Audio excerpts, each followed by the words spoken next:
عبد حاجة هذا ما سنتهاي مركل في حالة يكون نورتا معهن سهلا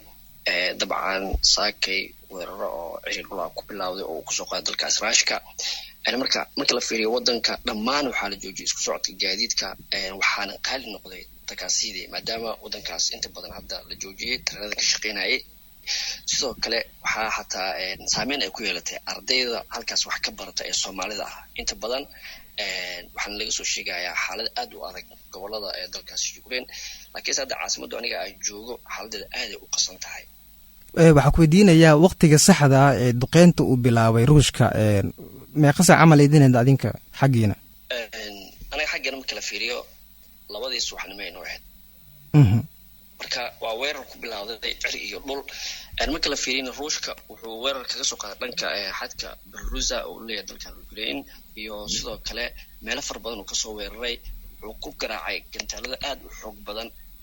ilaa haatan waxa soo sheegay in 7 qof uu dhaawac uu ka soo gaaray tiro ka badan 29 qofna geel lagu laayahay ardayda Soomaaliyeed ee dalkaasi ku sugan wax warbixin ma ka heesaan jaaliyada Soomaaliyeed haato iyo ururka ardayda wax ka barta dalkaasi wax warbixina ama xiriir ah wada sameeyeen ma jira si dhibaatadan Ukraine ka jirta ay ka markaas badbaadaan horta diftaax wili hadda ma shaqeynayaan xataa dhanka social media marka loo fiiriyo internetka aad u liitaa kaar bangiga dawladda iyo kaar bangiga qofka individual u leeyahay xataa ma shaqeynayo qofka xataa meel laga xiriir ma lahan laakiinse madaxweynaha dalkan Ukraine wuxuu ku dhawaaqay in qof walba gurigiisa uu ku jiro maadaama duqeyn ay ku socdo dalkaasi haddii dadka oo dhan banaanka u soo wada baxaan way saameynaysaa marka way adkaanaysaa in 2 qof ay helaan maadaama meel lagu xiriir aysan lahayn madaxweynaha uu ku amro qof walba in gurigiisa uu joogo si looga badbaado gantaalada Ruushka uu ku garaacay dalkan Ukraine marka way adkaat in Soomaali ay is arkaan maadaama Soomaalida wadankaas joogto aad u yar yihiin laakiin haddana way adag tahay in la helo wili wax warna meeshan ka soo saaray jaaliyada dalkaas ku sugan marka laga soo tago weerarka maanta Ruushka uu ku qaaday Ukraine goobii waxbarashada toddobaadkan si caadi ma u shaqeynayeen oo saako kaliya ma hakad galeen mise guud ahaan maalmahan dhan waxaa jiray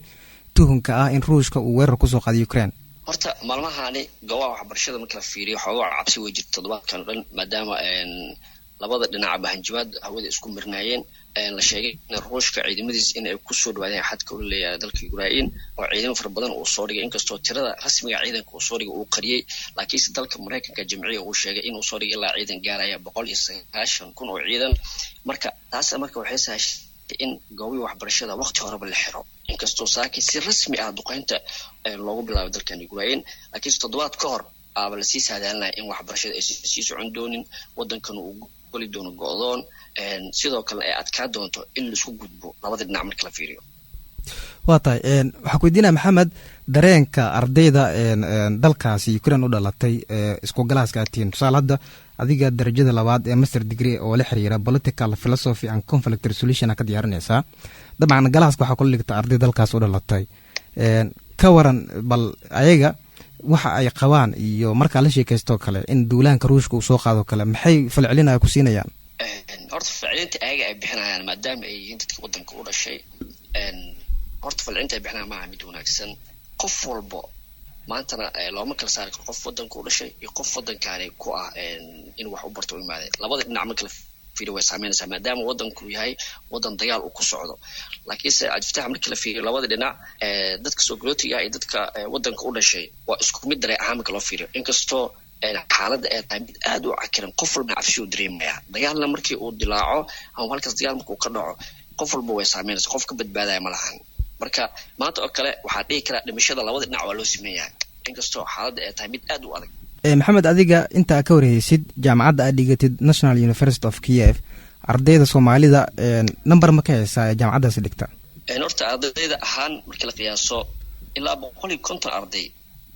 tirada qiyaas marka la fiiriyo inkastoo hadda waa marka kuleeyahay 150 waa darajada labaad hadda masterka ka diyaarinayno laakiin hadda tiro sax ah kama hay bachelorka laakiin master degree hadda jaamacadda National University of Kiev waxa ku dhignaa ilaa 150 arday ma jira Soomaali kale halkaasi jooga siyaabo kala duwan ku joogaan qaab dalxiisa ama qaab deganaansho ah inta adiga ogaantaada inta horta aan ogahay inkastoo waddanka hadda dalxiis ahaan markii loo fiiriyo uu ka xiran yahay maadaama covid-19 adduunka uu saameeyey laakiinse dad way jiraan oo dalkaani degan ka shaqaysto soomaalida marka la fiiriyo waxay ka yihiin 5% aaday ugu farbadan yihiin dalkaani sidoo kale dadka ka shaqaysta aad ugu far badan laakiinse dalxiisyaal marka la fiiriyo inkastoo waddankan uu aad u kala xiran yahay wax dalxiisa hadda weli indhaga maysan qabanin laakiinse dadka inta ku sugan ee soomaalida ah waa dad dalkaani degan oo ka shaqaysto aadna caruur ugu dhale waxna ka barto waa mahadsantahay maxamed waxaa kaloo ku weydiinayaa wararka la xiriira maadaama dalkii aad joogto oo telefishinadii si toosa u tabinayaan xiisada taagan hal ila wararkii ugu dambeeyey oo ayaga ay qorayaan oo kaleeto haddaa indhaha mariso oo kaleeto horta wararka ugu dambeeya la qoraya waxaa ka mid ah Putin waxaa la dhahay wuxuu hadda dib ugu celiyay qaaradda Yurub in dagaal ay gasho amaba in laga faa'iideysto dhankaasi sidoo kale madaxweynaha dalkaasi John Biden oo toddobaadkii hore aad ugu bootina dalkani Ruushka hadda bootiis wuxuu isku bedeshay in uu yiraahdo ama bartiis Twitter ku soo qoraa loo duceeyo Ukraine taas oo marka difaac u cadeynayso in dalkii Ukraine xaaladdiis aad u aragtay marba haddii Mareykanka oo lagu sheegay inuu yahay waddanka ugu weyn adduunka oo dhahay waddan hebel loo duceeyo marka waa dareemi kartaa culeysku ku hayo Putin dalkani Ukraine sidoo kale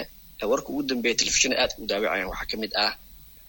waddankan maanta waxaa laga gudbinaa sawir aad u xunxun marka la fiiriyo gantaalo xunxun lagu garaacay waddanka waxaa ka muuqda qayb ka mid ah burbur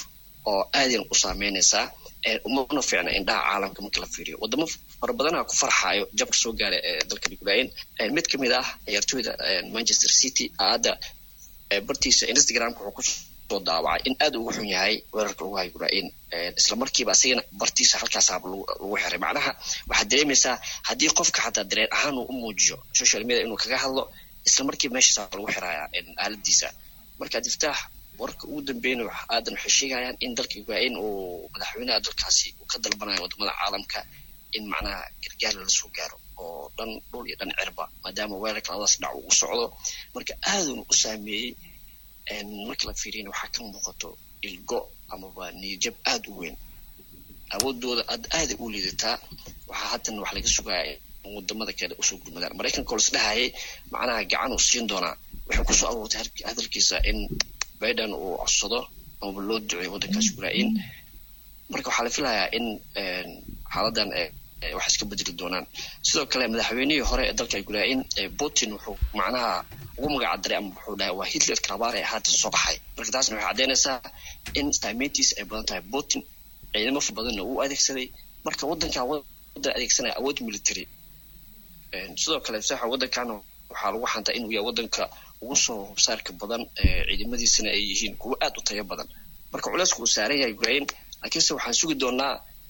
wadamada reer galbeedka dadka ka soo jawaab celiya ama ka soo falceliya xaaladda haddii ay ku jirtaan Ukraine ugu dambeyntii waxaa ku weydiinayaa qaxa laga soo sheegaya Kiev arrintaas ma jirtaa horta qaxa wuu jiraa qax fara badan laakiinse waxaa haatan hadda lasoo sheegayaaba in caasimadda haatan laga sii qixi doono oo loo sii guurayo dhankaas iyo keymaha maadaama duqeynta ay socoto marka dadka waxaa leeyahay hadda way wada qixi lahaayeen laakiinse duqeyna ku socoto qofka haddii banaanka uu soo baxo gantaaladaas lagu garaacayo caasimadda ayaa saameyn karto marka qaxa wuu jiraa laakiinse waxaa la sugayaa inta weerarka uu kala joogsanaya haddii weerarka mar uu kala qaboobo qof meesha sii joogaysa malaha qof walbaba meesha dabcan naftiisa ku badbaadi karta usii cararaa